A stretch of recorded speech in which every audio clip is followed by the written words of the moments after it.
Hello, this is Paolo with Preta 3D, 3D Ready to Wear.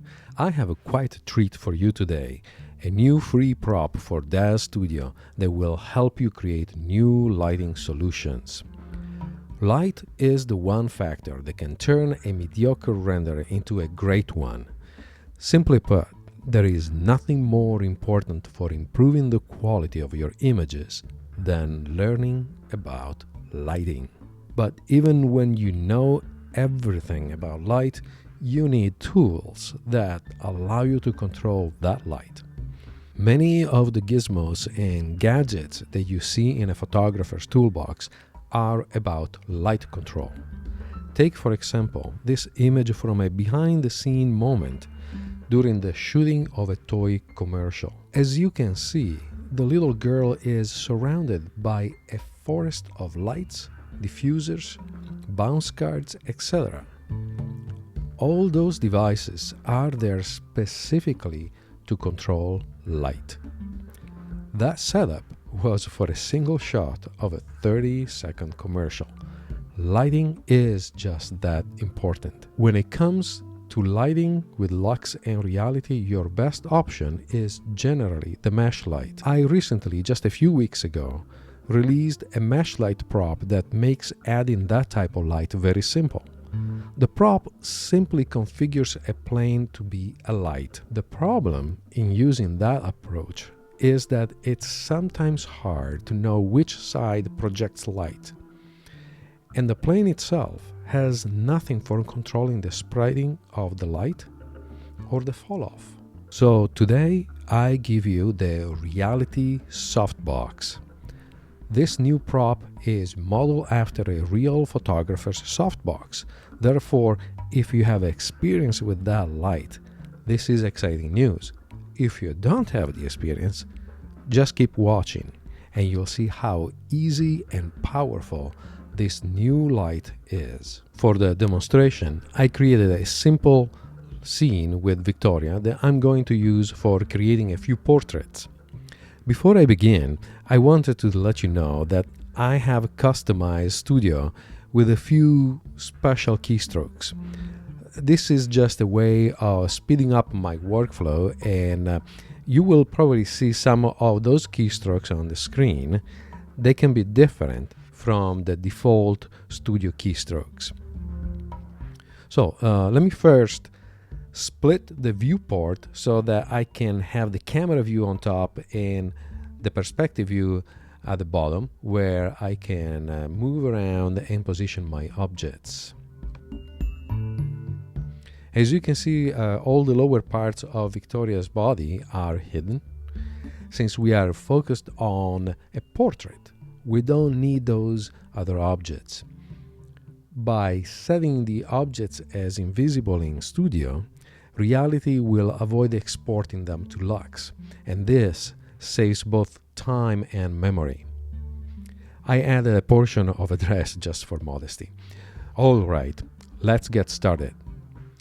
Here is the softbox icon in the Content Manager. I double click on the prop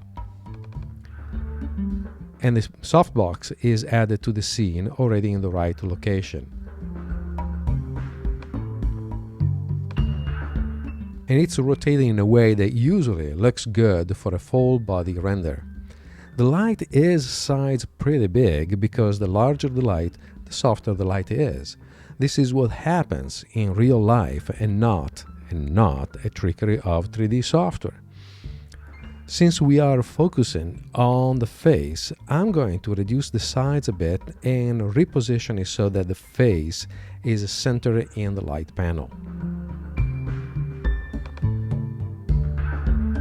So let's go to the Parameters tab and select the Scale slider, and we're gonna shrink it quite a bit, maybe even around 50%.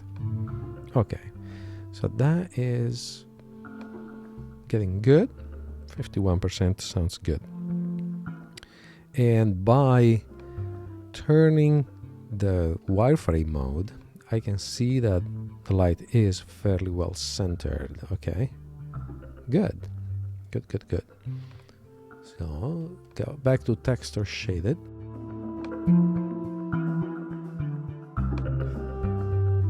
If you look at the softbox, it's immediately clear now which side needs to point to the subject. This clear area is the light emitting side. The back is simply an enclosure. Okay, so now we can simply call reality and check if the light is in the light panel. It is, it's right here, and we can simply click on the render frame button and have a quick look at what happens. All right, let's switch to Lux. There you go, and it should take just a second, and I'm gonna fast forward to a point where we can see the image more clearly. And even at this stage, we can see that the image is rendering already with a beautiful, beautiful light. Look at the highlights here in the eyes of the subject. This is a very nice soft light. So let's wait a little longer and see how it develops. Okay, so the prop works, but right now we have just a marginal advantage compared to the simple plane. One thing that I noticed is that the brightness of the background here is quite elevated. In our scene, we are using a simple plane for background, but the same problem can arise in other cases. A good portrait often needs to separate the subject from the background. Because the light is fairly big and completely open, the light spreads everywhere in the scene. So that's the reason why you see this background pretty bright. Let's go back to Studio and see how the softbox can help us solve this problem.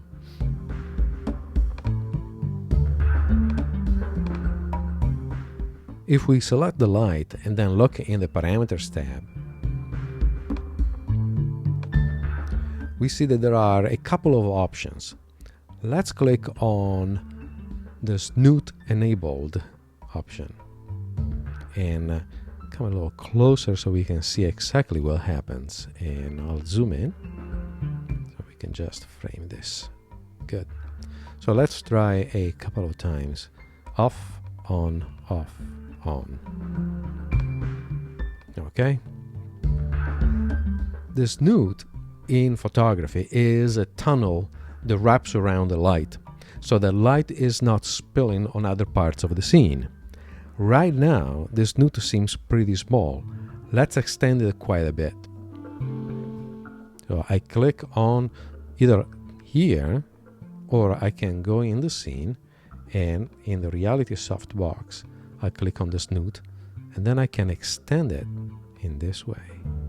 So let me zoom out a little bit. And resize it. Okay. We can see the beginning of the snoot here, but it's still out of our frame. And my background here is a little showing. So we're going to move, actually resize this background a little bit. Okay. So now we can see the snoot basically almost touching the subject. And you might wonder, how is this going to affect the scene? Well, let's try a quick render. So go to Render, Reality, and Render Frame again. And again, I'll be fast forwarding to the point where we have a more detailed image. Now you might wonder why this image seems a little bit overexposed, and the reason is simply that the snoot is preventing the light from spreading so much as it is before.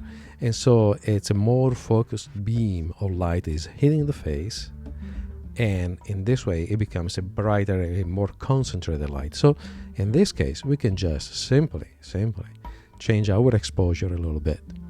And so I'm going to drop this at 160, and immediately, even with this at this grainy state, we only have 43 samples. Remember that an image, a good image, has to accumulate a few hundreds, if not a few thousands samples. So right now, even at this early stage, we can see how the background looks dramatically different, and it is very nice. It's an effect that will be otherwise fairly time consuming to create in Photoshop, and this looks a lot more natural because it is in fact created by the natural decay of the light. So right now this image compared to the previous one has a better highlight of the subject. The background is in fact a background. It is visible, but it's not overwhelming.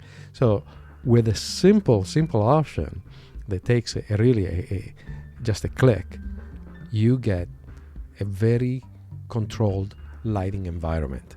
But this is not all.